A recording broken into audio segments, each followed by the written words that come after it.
இசைமதி வலையிலேயே பார்த்து கொண்டிருக்கிற அனைத்து உறவுகளுக்கும் வணக்கம். நான் உங்கள் இசைமதிவானன். இந்த காணொலியில எதை பத்தி பேச இருக்கோம் அப்படின்னு பாத்தீங்கன்னா, தமிழினத்தின் தலைவர் யார் அப்படிங்கிற விவாதம் தமிழ்நாட்டில் நம்ம நாளா போயிட்டே இருக்குன்னு சொல்லலாம். ஏன்னா இங்க இருக்கக்கூடிய திராவிட கட்சிகளோட நிலைப்பாட்டின் விதமாக அந்த கேள்வி எழுப்பட்டே இருக்கிறது. அப்படி இருக்கிற போது அண்ணன் வேல்முருகன் அவர்கள் இதை பற்றி ஒரு கருத்து தெரிவிச்சிருக்காங்க. தமிழகத்தின் தலைவர் யார் அப்படிங்கிறத பற்றி. அப்புறம் அவர் சொல்லிட்டு அதை சமாளிப்பதற்கும் ஒரு கருத்து சொல்லியிருக்காங்க. அது என்ன விதமா பேசியிருக்காரு அப்படிங்கிறத பற்றி இந்த காணொலிக்குள்ள போலாம். வாங்க காணொலிக்குள்ள போலாம். அரசியல நம்ம தலையிடணும், இல்ல அரசியல் நம்ம வாழ்க்கையில தலையிடும்.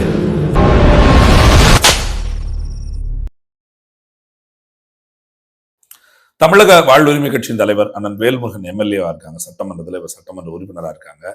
திராவிட முன்னேற்ற கழகத்தோட கூட்டணியில உதயசூரியன் சின்னத்திலன்னு வெற்றி பெற்றிருக்கிறாங்க. பல்வேறு விதமான குற்றச்சாட்டுகள் அவர் மீது தெரிவிக்கப்படுது. அவரே சொல்றாங்க பல்வேறு விதமான குற்றச்சாட்டுகள் தெரிவிக்கப்படுது. அந்த ஒரு சீட்டுக்காக அதிமுக மண்டிடுறேன், ஒத்த சீட்டு முத்தையா அப்படின்லாம் என்ன சொல்றாங்க அப்படின்னு சொல்லி அண்ணனே அவர்களே சொல்லியிருக்காங்க. அதெல்லாம் இல்ல, ஒரு சின்ன சமரசம் பண்ணணும். ஒரு ஆட்சி அதிகாரத்தில் இருக்கவங்களோட ஒரு சமரசம் பண்ணாதான் குறைஞ்சபட்ச நம்ம மக்களுக்கு தேவையானதை செய்ய முடியும். ஒரு மக்களுக்கு தேவையான குரல்களை சட்டமன்றத்தில் எழுப்ப முடியும். எல்லாரும் எதிர்ப்பு நிலையில இருந்துட்டோம்னா அது நம்ம ஒன்றும் பண்ண முடியாது அப்படிங்கிற மாதிரி அவர் தொடர்ச்சியா அந்த கருத்தை சொல்லிக்கிட்டே வராங்க. அது போலதான் இன்றைக்கு ஒரு நேர்காணல்ல அண்ணன் வேல்முருகன் அவர்கள் பேசியிருக்காங்க. அந்த பேசின பகுதி தான் இப்போ கொஞ்சம் பரபரப்பா இருக்கு அப்படின்னு சொல்லலாம். ஏன்னா அதே கருத்தை தான் சொல்லியிருக்காங்க. நீங்க திராவிட முன்னேற்ற கழகத்தோட சமரசம் ஆயிட்டீங்களா அப்படின்னா, இல்ல முதல்ல 2011 அதிமுகவோடு கூட்டணி வைப்பதற்கு நான் சமரசத்துக்குள்ள உள்ளாக்கப்பட்டேன், அழுத்தம் கொடுத்து அப்படி தள்ளப்பட்டேன் அப்படிங்கிற மாதிரி சொல்லி ஜெயலலிதா அவர்கள் ஒரு வழக்கு சம்பந்தமா ஒரு சில பேரை பிடிச்சு வச்சுக்கிட்டு அவங்களெல்லாம் விடுதலை பண்ணணும்னா நீங்க எங்களோட கூட்டணிக்கு வரணும் அப்படின்னு சொன்னதாகும். அந்த நேரத்துல நான் டபுள் டிஜிட்ல எனக்கு சீட்டு தந்தாதான் நான் வருவேன் அப்படின்னு சொல்லி பேசி அது ஒரு 1, 2, 3க்கு மேல வராததுனால நான் கூட்டணியில் சேர முடியாத சூழல் ஆகி, ஆனாலும் அதிமுகவை ஜெயலலிதாவை ஆதரிக்கக்கூடிய கட்டாயத்திற்கு தள்ளப்பட்டேன் அப்படின்னு சொல்லியும் அவர் 2016 ஸ்டெர்லைட்ல அந்த குண்டுவெடிப்புக்கு பின்னாடியான ஒரு வழக்குல பதிவு செய்யப்பட்டு அவர் சிறையில இருந்து அப்புறம் மருத்துவமனையில் இருக்கிற போது ஸ்டாலின் அவர்கள் அவரை சந்திச்சதாகவும் அந்த அமைச்சர்கள் எல்லாம் சந்திப்பு ஏற்பட்டதாகவும் அந்த சந்திப்புல தான் அந்த மருத்துவமனையில தான் திராவிட முன்னேற்ற கழகத்தோட அந்த கூட்டணிக்கான அச்சாரமே உருவாச்சு அப்படின்னு சொல்லியிருப்பாங்க. இப்ப நமக்கு என்னன்னா இது 2 கேள்வியா இருக்குது. ஒண்ணு, அந்த காணொலி கிட்டத்தட்ட ஒரு 48 நிமிஷம் 50 நிமிஷம் போயிட்டு இருக்கு. அது 48 நிமிஷம் காணொலியில அண்ணன் வேல்முருகன் ஒரே ஒரு இடத்துலதான் ரொம்ப மகிழ்ச்சியா சிரிக்கிறாங்க. எல்லா நேரமும் பாத்தீங்கன்னா அந்த 48 காணொலி, அந்த 40 நிமிஷம் 48 நிமிஷம் வச்சுக்கோ, அந்த காணொலி முழுக்க பாத்தீங்கன்னா அண்ணன் கேள்விக்கு பதில் சொல்லிட்டே இருக்காங்க. அந்த நெறியாளர் கேட்கிற கேள்விக்கு பதில் சொல்லிட்டே இருக்காங்க. நாங்கள் எப்படிப்பட்ட கட்சி, நான் எப்ப இருந்து வந்தோம், என்னவெல்லாம் பண்ணிருக்கோம், சட்டமன்றத்தில் போய் நான் என்னென்ன சாதனை பண்ணிருக்கேன், என்னை நீங்க கூட்டணி கட்சியில் போய் சமரசம் ஆயிட்டு திமுக ஆயிட்டோம் அப்படிலாம் பேசக்கூடாது. ஒட்டுமொத்த தமிழினத்திற்காக என்னென்ன குரல் கொடுத்திருக்கோம், தமிழ்ல வழக்காடு மன்றமாக இருக்கும், தமிழ்ல குடமுழுக்கு நடத்துறதா இருக்கட்டும், அர்ச்சனை செய்வதா இருக்கட்டும், அப்படி ஒண்ணுக்கு நான் என்னென்ன போராட்டம் நடத்திருக்கேன் அப்படிங்கிறத அண்ணன் விலாவரியா சொல்லிக்கிட்டே வர்றாங்க. அப்படி சொல்லிட்டே வருகிற போது எல்லா இடத்துல அப்படியே பொதுமா பேசிட்டே இருக்கிற அண்ணன் வேல்முருகன் அவர்கள் ஒரு இடத்துல பாத்தீங்கன்னா அவ்வளவு ஆனந்தமா, அவ்வளவு மகிழ்ச்சியா, நீங்க அந்த முகத்தை பார்த்தாலே தெரியும். அதை சொல்லும் போதே ஒரு பெருமிதமா, அதாவது நான் எதிர்பார்த்திருந்த கேள்வியை நீங்க கேட்டுட்டீங்க, எப்படிப்பட்ட வாழ்க்கை வாழ்றேன் தெரியுமா அப்படின்னு சொல்ற மாதிரி, இதை நான் சொல்லி ஆகணும், இதை நான் ரொம்ப நாளா காத்துக்கிட்டு இருந்தேன், யாராவது என்ன கேட்க மாட்டாங்களா அப்படிங்கிற மாதிரியான ஒரு தோணியில அண்ணன் சிரிச்சுக்கிட்டு ஒரு பதில் சொல்றாங்க. என்னன்னா பாத்தீங்கன்னா, திராவிட முன்னேற்ற கழகத்தோட கூட்டணி எப்படி அமைஞ்சது தெரியுமா? அந்த மருத்துவமனையில இருக்கும்போதுதான் என்னை ஸ்டாலின் பார்க்க வந்தாங்க, மூத்த அமைச்சர் பார்க்க வந்தாங்க, மிக வாஞ்சியோட என்னை பார்த்து, அதாவது நாங்க இருக்கோம் அப்படின்னு சொன்னாங்க. குறிப்பா சொல்லணும்னா இன்னைக்கு திராவிட முன்னேற்ற கூட்டணியில் இருக்கல, அதுக்கான அச்சாரமே அங்கதான் போடப்பட்டுச்சு அப்படிங்கிற மாதிரி திமுகவோட சேர்ந்ததை அவர் ரொம்ப பெருமையா எடுத்து சொல்றாரு அப்படின்னு தான் நான் பாக்குறேன். ஒருவேளை அண்ணன் அவர்களுக்கு நான் சாதாரணமா சொன்னது அப்படி தம்பிக்கு தெரிஞ்சிருக்கோம் அப்படின்னு கூட நீங்க அவர் சொல்லலாம். ஏன்னா மத்த இடத்துல அண்ணன் அவர்கள் சாதாரணமா இருந்தார் அப்படிங்கிறதான் உண்மை. அந்த நேரத்துல சாதாரணமா இல்ல, ரொம்ப புன்னுறலோட ரொம்ப மகிழ்ச்சியா தான் அந்த பதில் சொல்லியிருந்தார். சரி, ஒரு மனுஷன் சிரிக்கிறது தப்பாப்பா அப்படின்னு நீங்க கேட்கலாம். சரிதான், அது தப்பு இல்லை, அதை சொல்லவும் கூடாது அப்படின்னா, அவர் இந்த சிரிச்சதுக்கு இப்ப பின்னாடி பேசுற பேச்சு காரணமா இருக்குமோ அப்படிங்கிறது தான் இதை சொல்ல வேண்டிய அவசியம் ஆயிடுச்சு. ஏன்னா நம்ம காணொலியோட தொடக்கத்திலேயே சொன்ன மாதிரி, தமிழினத்தின் தலைவர் அப்படின்னா என்ன, அப்படின்னா யார் அப்படிங்கிறது வாத போய்கிட்டே இருக்குல்ல பாத்தீங்களா. தமிழினத்தின் தலைவராக எல்லோருமே தேசிய தலைவர் அவர்களை, இந்த மண்ணுக்கு மக்களுக்குமான விடுதலை போராட்டத்தை முன்னெடுத்த ஒரு தலைவனை தான் தொடர்ச்சியா மக்கள் பேசிட்டு இருக்காங்க, நம்பிக்கிட்டு இருக்காங்க, போராடிக்கிட்டு இருக்காங்க, ஏத்துக்கிட்டு இருக்காங்க. குறிப்பா நாம் தமிழர் கட்சி தமிழ்நாட்டுல அண்ணன் சீமான் அவர்கள் தொடங்கி வச்ச கட்சியாக இருந்தாலும் கூட அண்ணன் சீமானே சொல்றாரு, நான் நாம் தமிழருக்கு தலைமை ஒருங்கிணைப்பாளர் தான், எங்க கட்சிக்கு தலைவர் தான் பிரபாகரன் அவர்கள் தான் இந்த கட்சிக்கு தலைவர் அப்படிங்கிறத திரும்ப சொல்லிக்கிட்டே இருக்கிறாங்க. அப்ப தமிழகத்தின் தலைவர் யார் என்பது நம்ம சொல்ற மாதிரி சூப்பர் ஸ்டார் யாருன்னு சின்ன பிள்ளை தெரியும் மாதிரி தமிழர்கள் எல்லோருக்கும் தெரியும். உலகம் முழுமைக்கும் இருக்கக்கூடிய தமிழர்கள் எல்லோருக்குமே தலைவர்னா யாரு, அதுவும் தமிழினத்தின் தலைவர்னா யார் அப்படிங்கிறது தெரியும். ஆனால் இந்த திராவிட மாடல் ஆட்சியில தமிழகத்தின் தலைவர் அப்படின்னு சொல்லி கருணாநிதி அவர்களை திரும்ப திரும்ப நிறுவ முயற்சிக்கிற வேலை நடந்துகிட்டே இருக்கிற போது அதோட கூட்டணியில சமரசமாகிட்ட இல்ல ஒரு ஒரு தேர்தல் உடன்பாடு ஏற்படுத்திக்கிட்ட அப்படின்னு சொல்லக்கூடிய அண்ணன் வேல்முருகன் அவர்கள் தமிழக வாழ்வுரிமை கட்சியின் தலைவராக இருந்தாலும் கூட தனது தனிச்சின்னம் இல்லாம திராவிட முன்னேற்ற கழகத்தின் சின்னமான உதயசூரியன் சின்னத்தில் நின்று வெற்றி பெற்ற அண்ணன் வேல்முருகன் அவர்கள் 2011 காலகட்டங்களே அம்மா ஜெயலலிதாட்ட டபுள் டிஜிட்ல நம்பர்ல சீட்டு வேணும்னு கேட்டுட்டு 1, 2, 3 வரைக்கும் அந்த அம்மா கொடுக்க தயாரா இருந்தோம், நான் வேண்டான்னு வெளியே வந்துட்டேன் அப்படின்னு சொன்ன அண்ணன் வேல்முருகன் அவர்கள் வெறும் ஒரு சீட்டு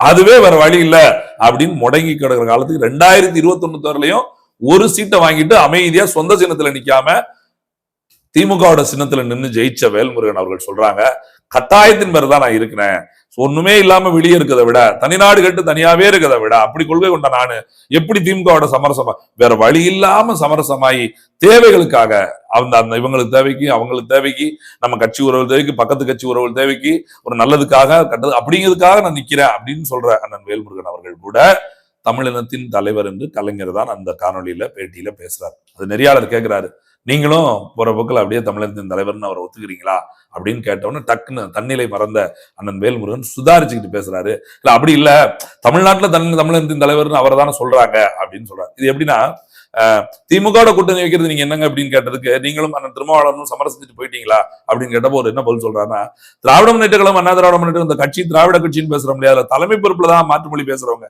இருக்காங்களே ஒழிய அங்க வாக்கு செலுத்தி உழைக்கிறதெல்லாம் நம்மளோட சித்தப்ப பெரியப்ப மாமன் தான், நாம தனிநாடு வேணும் தலைவர் வேணும் அப்படின்லாம் நம்ம பேசிட்டு இருக்கோம் இந்த மண்ணில். தமிழர் உரிமை, தமிழர் கலாச்சாரம், தமிழர் பண்பாடு, தமிழர் கோட்பாடு, தமிழர் இலக்கியம், தமிழர் இலக்கணம் எல்லாம் பேசிட்டு இருக்கோம். ஆனா இது எதுவுமே அறியாத ஒரு கூட்டம் தமிழர் கூட்டம் தான் இந்த திராவிட தலைவர்களுக்கு வாக்கு செலுத்தி வெல்ல வைக்கிறாங்க. அப்ப அவங்களிருந்து உறவாடிதான் அவர்கள் தமிழர்களாக மாற்ற வேண்டிய அவசியம் இருக்கிறது, அதனாலதான் இந்த சமரத்துக்கு உட்படுறேன் அப்படின்னு சுதாரிச்சு மாதிரி ஒரு பதில சொல்லி மழுப்பி சமாளிச்ச வேல்முருகன் அவர்கள் இந்த கேள்விக்கு நீங்களும் தமிழ்நாட்டுல இருந்த கருணாநிதிங்கிறத ஏத்துக்கிட்டீங்களா ஒத்துக்கிட்டீங்களா அப்படின்னு அந்த நெறியாளர் கேட்டவுடனே சொல்றாங்க, இல்ல தமிழ்நாட்டுக்காரங்க அப்படித்தானே கேட்டுக்கிட்டு இருக்க சொல்லிட்டு இருக்காங்க, அது தமிழ்நாட்டுல அப்படித்தானே பரப்பப்படுது, தமிழ்நாட்டுக்குள்ள பரப்பப்படலாங்க, திராவிட தொழிலாளர்களால் அது திட்டமிட்டு கட்டவிழ்த்து விட போய் அப்படின்னு உங்களுக்கு தெரியுமா தெரியாதா? அவர்கள் அதை சொல்லிவிட்டார்கள் என்பதற்காக நீங்கள் கூட்டணி கட்சியில் சமரசம் ஏற்பட வேண்டும் என்பதற்காக உங்க வாயிலிருந்து அந்த வார்த்தை வரலாமா? அண்ணன் வேல்முருகன் அவர்கள் தான் கேட்கிறேன், நீங்க அப்படி சொல்லிட்டு கலைஞரோட பிள்ளையா நீங்க அப்படின்னு ஸ்டாலின் கேள்வி கேட்கலாமே, இதுதான் தமிழின தலைவர் கலைஞரின் பிள்ளையா அப்படின்னு கேட்கறதுக்கு என்ன இருக்குது? இன்னும் முத்தமிழரின் காவலகம் பிள்ளையா அப்படின்னு கேட்பீங்களா? அடுத்து 3 பண்டாட்டி கட்டிய தலைவரின் பிள்ளையா அப்படி கேட்பீங்களா? இல்ல எப்படி கேட்பீங்க? அவரை ஸ்டாலினை குளிர்விப்பதற்காக முத்துவேல் கருணாநிதி ஸ்டாலின் அப்படின்னு பேசுறாங்க திமுக காரங்க, நீ அஞ்சுகம்மால் முத்துவேல் கருணாநிதி ஸ்டாலின் சொல்லுவீங்களா? ஒரு இனத்தின் தலைவன் என்கிற எப்படிங்க சமரசம் வர முடியும்? எதை வேணாலும் சமரசம் பண்ணிடலாம். நீங்க சொல்லும் போது காணொலியை பார்க்கும்போது நான் கூட நினைச்சேன், சரி அண்ணன் சொல்லும் ஒரு எம்எல்ஏ தானே இருந்துட்டு போட்டுமே, நம்ம எல்லாரும் இப்படி அனாதையா நிக்கிறத விட எல்லோரும் தோற்று போய் தனியா நிக்கிறத விட அண்ணன் சீமானவர்களே சொல்லிருக்காங்க சேர்ந்துக்கொண்டு சொல்லிட்டான்னு சொல்றாங்க, அப்படி இருந்துட்டு போட்டுமே. ஒரு சட்டமன்ற உறுப்பினர் அவர் சொன்ன பேட்டியிலே சொல்றாங்க, நான் ஆய்வுக்கு போன பிறகுதான் மாவட்ட கலெக்டர்ல 16 பேர் ஒரே ஒரு மாநிலத்தை சேர்ந்தவங்க அப்படிங்கிறத கண்டுபிடிச்சா அப்படின்னு. அப்ப அப்படி ஒரு செய்தி தெரிவதற்கு அண்ணன் வேல்முருகன் போன்றவர்கள் தான் நமக்கு ஆறுதலா இருக்காங்க. சட்டமன்றத்துல நம்ம குரல் கொடுக்க முடியுது. நாங்கள் வெளியில இருந்துகிட்டு நெல்லுக்கு வெளியே விலை இல்ல, ஒழுங்கா காசு தர மாட்டேங்க, விபத்துல இருந்தவனுக்கு காசு தர மாட்டேங்க, விஷப்பாம்புல செத்தவனுக்கு காசு தர மாட்டேங்கிறீங்க, மரணம் அடைஞ்ச இடியில செத்தவனுக்கு காசு தர மாட்டேங்கிறீங்க, கம்மியா கொடுக்குறீங்க, கள்ளச்சாரம் செத்தவனுக்கு 10 லட்சம் கொடுக்கீங்களா அப்படிங்கிற கேள்வியை சட்டமன்றத்தில் எழுப்புவதற்கு அண்ணன் வேல்முருகன் போன்ற இருக்கிறார்கள் அப்படின்னு சொல்லுகிற போது அதை கூட நான் ஏற்றுக்கிட்டு தான் அந்த காணொலியை பார்த்துக்கிட்டே இருந்தேன். பரவாயில்ல தானே, ஒருத்தர் இருக்கட்டுமே, ஏன் எல்லாரும் இப்படி இருக்கணும், ஒரு மன்னன் தான் அதுல ஒருத்தர் உட்காந்துட்டு போட்டுமே, அடுத்தவனே தொடர்ச்சியா இருந்து வெள்ளையும் சொல்லையும் அலையிறதுக்கு நம்ம அண்ணா இருந்துட்டு போய் 2 நாக்கப்படுகிற மாதிரி 2 கேள்வி கேட்டுக்கிட்டாது இருக்கிறார்ல அப்படின்னு இருக்கிற போது நீங்க தலைவர், தமிழினத்தின் தலைவர் என்கிற பேர்ல எப்படி சமரசம் பண்ண முடியும்? அதை எப்படி ஒத்துக்கொண்டு அடுத்தவன தலைவர்னு சொல்லிட்டு அந்த கூட்டணியில நீங்க நீடிச்சிட்டு இருக்கீங்க? ஒருவேளை தமிழகத்தின் தலைவராக நம்ம தலைவரை சொல்லக்கூடாது, நீங்க கருணாநிதியா சொல்லணும் அப்படின்னு எதுவும் சமரசம் சொல்லிதான் கூட்டணியில உங்களை சேர்த்துக்கிட்டாங்களா? அப்பதான் 2026 உங்களுக்கு சீட்டு தரேன்னு சொல்லி இருக்கிறாங்களா? இல்ல அப்படி ஒரு கேள்வி எழுதல, இல்ல 2024 அப்படி ஒரு சீட்டு தான் கொடுத்தாங்களா? நீங்க கருணாநிதி புகழ் பாட வேண்டும், கேட்டால் சமரசம் என்று சொல்லிக் கொள்ளப்பட வேண்டும், தலைவரின் புகழை நீ தலைவரின் புகழ் என்று நீங்கள் சொல்லணும், ஆனால் கலைஞரின் புகழாக மாறி இருக்க வேண்டும், கேட்டால் சமரசம் என்று சொல்லிக் கொள்ள வேண்டும் அப்படின்னு சொல்லியிருந்தாங்களா? சமரசங்கிற வார்த்தை எவ்வளவு பெரிய ஆபத்தானது தெரியுமா அண்ணன் வேல்முருகன் அவர்கள்? நான் சாதாரணமா சமரசமா தொடங்குவீங்க ஒரு எம்எல்ஏவுக்காக, அப்புறம் நம்ம கூட இருக்கவங்களுக்காக, நம்ம கூட இருக்க 2 சீட்டுக்காக, 3 சீட்டுக்காக, 4 சீட்டுக்காக, 10 சீட்டுக்காக, அப்புறம் எங்க போய் நிக்குது? சமரசமே இல்ல, அப்புறம் கொள்கையே இல்லாம அழிச்சிட்டு போயிருமே. திராவிட கழகத்துல நீங்க அப்படியே தேஞ்சு போயிருவீங்களே. உங்கள்கிட்ட 32,000 ஓட்டு விழுந்திருக்கு, ஜெயிக்கிறதுக்கு 25,000 ஓட்டு வேணும், அதை சொந்த பந்தத்திலிருந்து வாங்கணும்னு சொல்ற நீங்க நாளைக்கு உதயசூரியன் சின்னத்துல இருக்காம சின்னத்தில் நிக்கிற போது எப்படி வாக்குப்படுவீங்க? இன்றைக்கு நீங்க உதயசூரியன் சின்னத்துல ஜெயிச்சவன் தான் சொல்லுவாங்களா? நீங்க தனிப்பட்ட முறை ஜெயிச்சீங்கன்னு சொல்லுவாங்களா? அந்த கட்சியை விமர்சனம் பண்ணிட்டா திருப்பி எப்படி உங்களுக்கு கூட்டம்? அப்ப கூட்டணி இல்லாம உங்களை ஜெயிக்கவே முடியாது. அப்படி நிலைக்கு தானே வந்து நிற்கும். 32 38 ஆகணும், 38 48 ஆகணும், 48 58 ஆகணும். அப்படி தனிச்சுன்னு வளர்ந்தாத்தானே உங்களுக்குன்னு ஒரு சரியான ஆட்சி முறையை கொண்டு வர முடியும். உங்களுக்குன்னு ஒரு தனி கம்பீரத்தை கொண்டு வர முடியும். சொல்றீங்களே நான் மட்டும் தான் தனிச்சு நிக்கிற போது எந்த அரசியல் கட்சி தலைவரும் செய்யாத டெபாசிட் திருப்பி நான் கட்டும் தொகையை திருப்பி பெற்றேன்னு சொன்னீங்களே. அண்ணன் சீமான் வாங்கல, அம்மையார் தமிழிசை சவுந்தரராஜன் வாங்கல அப்படின்னு சுட்டி காட்டுறீங்களே. ஆமா வாங்கல, அண்ணன் சீமான் வாங்கல. ஆனா இன்றைக்கும் வாக்கு சதவீதத்தை உயர்த்திக்கிட்டே இருக்கிறாரா இல்லையா? அது தனிச்சு நிக்க போதான் முடியுது. ஒரு கூட்டணியோடு இருந்தா அவர் எம்எல்ஏ. ஆனால் அவருடைய வாக்கு, அவருக்கு விழுந்த வாக்கு 38,000 பேர் செலுத்திய வாக்கை ஏமாற்றி விட்டு அவர்களை ஏமாற்றி மறுபடியும் அந்த கட்சியோட அந்த கட்சி வேண்டாம் என்று சொல்லிதான் அண்ணன் வேல்முருகனுக்கு 32,000 பேர் ஓட்டு போட்டிருக்காங்க. அவங்களை ஏமாத்திட்டு தானே மறுபடியும் நீங்க அதே கட்சியோட கூட்டணி வச்சிட்டீங்க. அன்னைக்கே நீங்க கூட்டணி சொல்லி உங்களுக்கு ஒருத்தர் ஓட்டு போட்டுக்க மாட்டாங்க. 32,000 ஓட்டு எங்க இருந்து வரும்? அப்படி ஒரு கேள்வி இருக்குல்ல. நீங்க சமரசம் எது வேணாலும் பண்ணுங்க. ஒரு எம்எல்ஏக்காக பண்ணுங்க, ஒரு எம்பிக்காக பண்ணுங்க, தமிழினத்தின் என்ன சொல்றது தமிழோட தேவைகளுக்காக பண்ணுங்க, பரவாயில்ல. தமிழகத்தின் தலைவரே எப்படி காவு கொடுக்க முடியும்? தமிழகத்தின் தலைவரை எப்படி அடுத்தவனுக்கு ஒப்பு கொடுக்க முடியும்? இன்னைக்கு தமிழகத்தின் தலைவர்னா அப்ப கலைஞர் தமிழரா? கலைஞர் தமிழர்னா ஸ்டாலின் தமிழர் தானே? ஸ்டாலின் தமிழர்னா உதயநிதி தமிழர் தானே? தமிழர் நாட்டை தமிழர் ஆனணும் அப்படின்னு நாங்க பேசுறது நீங்க தப்புன்னு நாளைக்கு சொல்லுவீங்க. தமிழர் நாடு தமிழரால் ஆளப்படுகிறதா? தமிழர் நாடு தமிழரால் ஆளப்பட்டால் பரந்தூர் மாநிலத்துக்கு ஸ்டாலின் குரல் கொடுப்பாரா? இங்க தமிழிலும் அர்ச்சனை செய்யப்படுங்கிற வார்த்தை மறுபடியும் வருமா? சொல்லுங்க பாப்போம். இதெல்லாம் எடுத்து போராடுவதற்கு சமரசம் செய்து கொண்ட ஒரு தமிழன் வேல்முருகன் தேவைப்படுவாராங்க? அவர் தான் தமிழர் ஆயிட்டாரு. கடனை கலைஞர் தமிழர், அவர் மகன் ஸ்டாலின் தமிழர் ஆயிட்டார். அங்க எதுக்கு வேல்முருகன் தமிழருக்கு வேலை? நீங்க வேடிக்கை பார்க்க வெளியே இருந்து பாத்துடலாம் எங்களை மாதிரியா. அவர் தான் தமிழர் ஆயிட்டு அவரே சொல்லி பேசிக்கிறாரு, அவரே செஞ்சிருவாரு. இதை பேசணும் அப்படிங்கிறதுக்காக நம்ம சரியா பண்ணிக்கிட்டு இருக்கோம் அப்படின்னு சொல்லிட்டு 2 தமிழ் தேசிய கட்சிகள் தான் இருக்குது. நாம் தமிழர் இருக்குது, தாவாக்கா இருக்குது. இந்த 2 கட்சிகளுக்கு மோதல் போக்காரு. நாங்களும் விரும்பல உங்களுக்கு மோதல் போக்காரு. ஆனா தலைவரை எப்படி நீங்க விட்டு கொடுத்து பேசுறீங்க? நீங்க அதுக்கு செய்த தியாகங்கள் என்ன நீங்க எத்தனை தடவை பேசி நாங்க கேட்டிருக்கோம். இன்னைக்கு செஞ்சுக்கிட்டு இருக்கிறது எங்களுக்கு நாங்களும் பார்த்துட்டு தானே இருக்கிறோம். எல்லாத்தையும் செஞ்சுட்டு ஒரு மனுஷனை பிச்சை எடுத்துட்டு இருந்த மனுஷனை கடா நீ மனுஷனா அவனுக்கு சரியில்லை, அவனுக்கு அறிவில்லா இருக்கு, அறிவு வேண்டாம் கத்து கொடுத்து விழிப்புணர்வு ஏற்படுத்தி அவனை குளிக்க வச்சு புது சட்டை போட்டு வீட்டுக்கு நடுவில் சாப்பாடை கொடுத்து உட்கார வச்சுட்டு சாப்பாடை மலத்தை ஒரே தட்டுல வச்சா அது சரிப்படுமா? இந்த மனுஷன் சொல்லி கொடுத்தது நீங்க தானே தானே.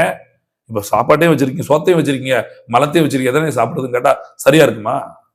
நான் ரோட்ல அறிவில்லாம ஆடை இல்லாம கிடைக்கிற போது சாரா சோரா மலமா அப்படின்னு தெரியாம சாப்பிட்டுருப்பேன். அதுல தப்பு இல்ல. என்னை முழுமையான மனிதனாக படைத்து விட்டு அது மாற்றி நிப்பாட்டிட்டு என்ன 2ஐயும் கொண்டு ஒண்ணா வச்சீங்கன்னா என்ன தமிழன் தமிழன் தமிழன் தமிழன் அறிவை பூத்திட்டு தமிழகத்தின் தலைவர் இவர் அப்படின்னா அப்ப நான் நீங்க சொல்லிக் கொடுத்த தலைவர் எங்க போக? உலகம் முழுமைக்கும் போற்றப்படுகிற தலைவரை பற்றி நான் எப்ப பேச? உலக மக்களால் எதிர்பார்த்து கொண்டிருக்கிற தலைவரை பத்தி எப்ப பேச? உலக மக்களால் நேசிக்கப்பட்டு கொண்டிருக்கிற ஒரு தலைவன் எப்படி பேச? ஒரு தலைவன் உலக மக்களால் எப்படி நேசிக்கப்படுறான்? ஒரு தலைவன் உலகத்தில் உள்ள அனைத்து தமிழர்களால் எப்படி போற்றப்படுறான்? அவனோட செயல்பாடு, அவனுடைய குணம். என் தலைவருக்கு சமரசம் பண்ண எண்ணம் இல்லையா? சமரசம் செய்திருந்தால் நாடு கிடைத்திருக்கும் என்று அவர் சமரசம் செஞ்சிருக்க மாட்டாரா? சமர் செய்ய விரும்பினார், சமரசம் செய்ய விரும்பல. புரியுதா அண்ணன் வேல்முருகன் அவர்களே? நீங்கள் வழிகாட்டியா சொன்னீங்க. நீங்கள் சொல்லி இப்ப வேணா நீங்க கலைஞர் சொல்லலாம். எங்கள் தலைவர் பிரபாகரன் சமர் செஞ்சாருங்க, சமரசம் பண்ணலங்க. அவர் முதலமைச்சர் ஆயிருக்கணும், மக்களுக்கு ஏதாவது செஞ்சிருக்கணும் அப்படின்னு நினைச்சுக்கலாமே. அடுத்தவன் காலில் விழுந்து மக்களுக்கு செய்யணும் அப்படிங்கிறது தேவையில்லை. மான தமிழனா வாழ்ந்துட்டு போயிடலாம் அப்படின்னு தான் நினைச்சிட்டு போயிட்டாரு. அவரை தலைவனா எடுத்துக்கிட்ட பிள்ளைகிட்ட வந்து திருப்பி வந்து அதே சொல்லிவிட்டு இப்ப வந்து தமிழகத்தின் தலைவர் கொலைஞர் அப்படின்னா எப்படி எடுத்துக்கிறது? எப்படி எடுத்துக்க முடியும்? அப்ப இந்த அடுத்த தலைமுறை பிள்ளைகளுக்கு அப்படிதான் சொல்லிக் கொடுத்ததா? நாங்க வரலாற்று பாடப்புத்தல கலைஞருங்கிற பேர் எப்பொழுது பட்டம் வழங்கப்பட்டது? இவர் தமிழகத்தின் தலைவர் என்று எப்ப ஆனார்னா அடுத்த கேள்வி வைப்பீங்க. நீங்க வேடிக்கை பார்த்து சமரசம் பண்ணிட்டு இருப்பீங்க. என் பிள்ளைய படிச்சு தேர்வு எழுதி அதே மனசுல வச்சுட்டு இருக்குமா? வரலாறு திட்டமிட்டு மறைக்கிறாங்க. நீங்க தான் சொல்றீங்களே தமிழகத்தில் வரலாறை மீட்டெடுக்க வேண்டும் முடியும். அப்படி மீட்டெடுக்க வேண்டிய இடத்துல இருந்துகிட்டு சமரசம் பண்ணி அவங்க உட்காந்து நீங்களே அந்த வரலாறு பொய்யா சொன்னீங்கன்னா சரி. அவங்க சொல்றாங்க நீங்க எதிர்த்தாவது பேசிட்டீங்கன்னா கூட ஓகே. நீங்களே அது சமரசம் செய்யறதோட இல்லாம ஆமா தமிழகத்தின் தலைவர் அவர்தான் அப்படின்னு சொன்னீங்கன்னா யாரை போய் நம்புறது? ஏங்க அவங்க தமிழினத்தின் எதிரிங்க, விரோதிங்க. அவன் அப்படிதான் இருப்பான். நீங்க தமிழினத்தின் சொந்தக்கார, நீங்க துரோகி ஆகக்கூடாதுங்க. அவன் சொல்லும் போது எனக்கு வலிக்கல, நீங்க சொல்லும் போது வலிக்குது. ஏதோ நீங்க அன்னைக்கு அண்ணன், என் இனத்தின் பிள்ளை, நீங்க சொல்ற மாதிரி ரத்தம். நாங்க நீங்க முன்னாடி நாங்க பின்னாடி. அப்ப உங்களை பார்த்து வந்திருக்கிறோம், உங்ககிட்ட இருந்து கத்துருக்கிறோம். எங்க அண்ணன் உங்களோட இருந்திருக்கிறாங்க. நீங்க எல்லாம் சொல்லி கொடுத்தா கத்துட்டு வந்திருக்கிறோம். இதுல பொறாமையில் என்ன பேச வேண்டிய கிடக்கு? உங்களே எங்க அண்ணனை பிரிச்சு யாரு இங்க என்ன பண்ணிட போறா? நீங்க ஒரு முடிவு எடுக்கிறீங்க, அண்ணன் ஒரு முடிவு எடுக்கிறாரு. நீ சரி சரி சமரச அரசியல் நீங்க பண்ணுங்க, சமரசம் இல்லாத அரசியல் அண்ணன் பண்றேன் விலகி நிக்கிறாரு.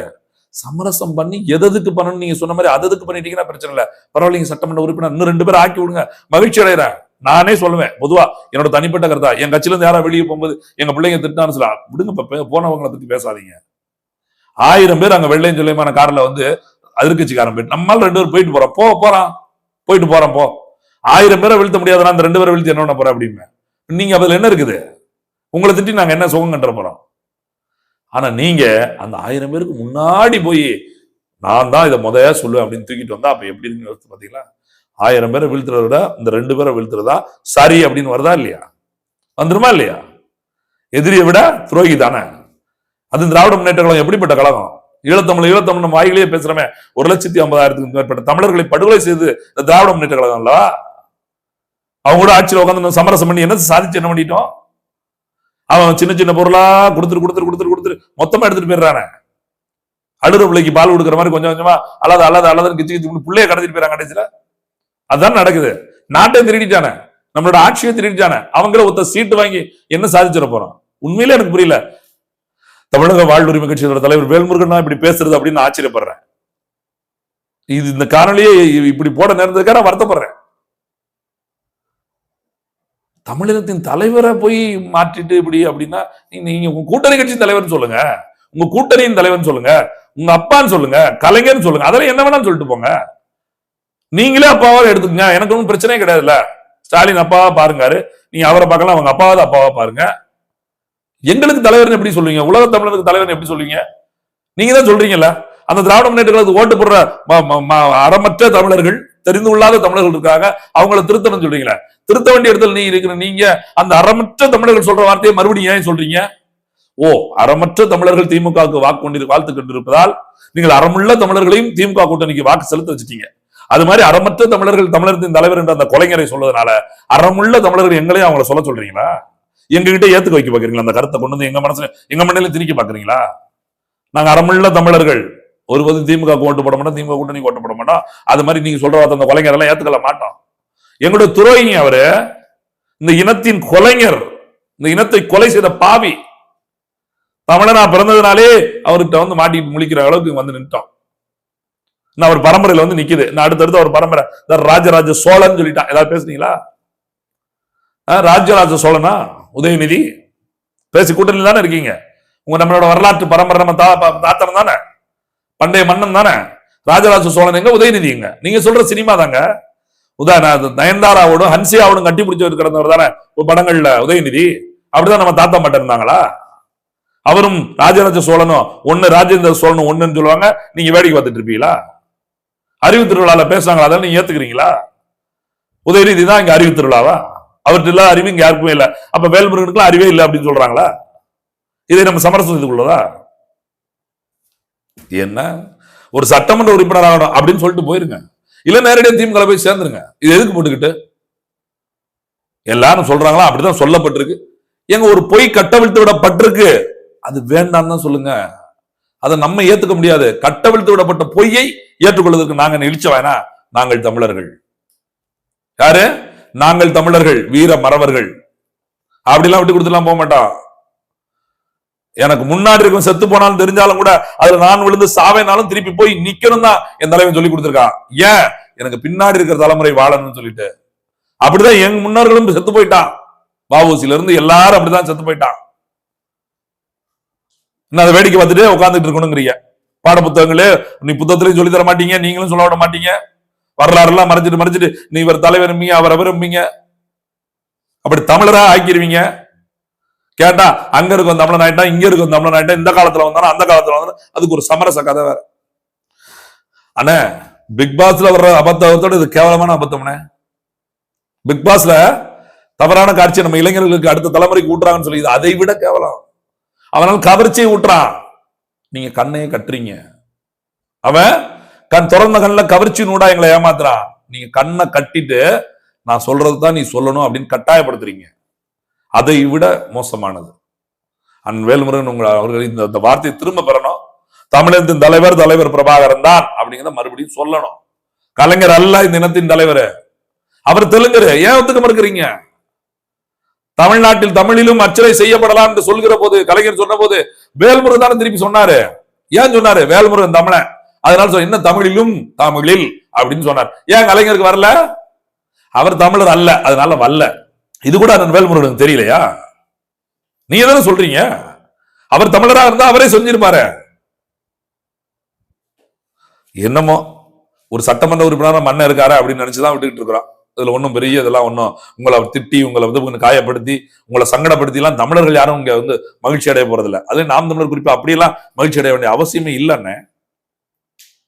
மானமுள்ள தமிழராகவே இருங்க, மானமுள்ள தமிழராகவே இருங்க, இந்த மண்ணின் பெருங்குடியில் ஒருவனாவே இருங்க. மான தமிழனா, மண்ணின் மகனா, நீங்க சொல்ற வார்த்தை தான் உங்ககிட்ட இருந்து நாங்க கத்துக்கிட்டதா, நாங்க திருப்பி உங்களுக்கு சொல்ல வைக்க வேண்டாம்னு நினைக்கிறேன். மறுபடியும் வரலாற்றை விட்டு கொடுக்காதீங்க. இனம் அழிந்து விட்ட பிறகு வரலாறு பேசி பிரயோஜனம் கிடையாது. நீ அழிந்து கொண்டிருக்கிற இனத்துக்கு வரலாற்றை பேசி பேசி ஊட்டி உரமுட்டணுமே ஒழிய அந்த உரத்தை எருதா மாத்தி எங்களை எரிச்சு கொன்றாதீங்க. நன்றி.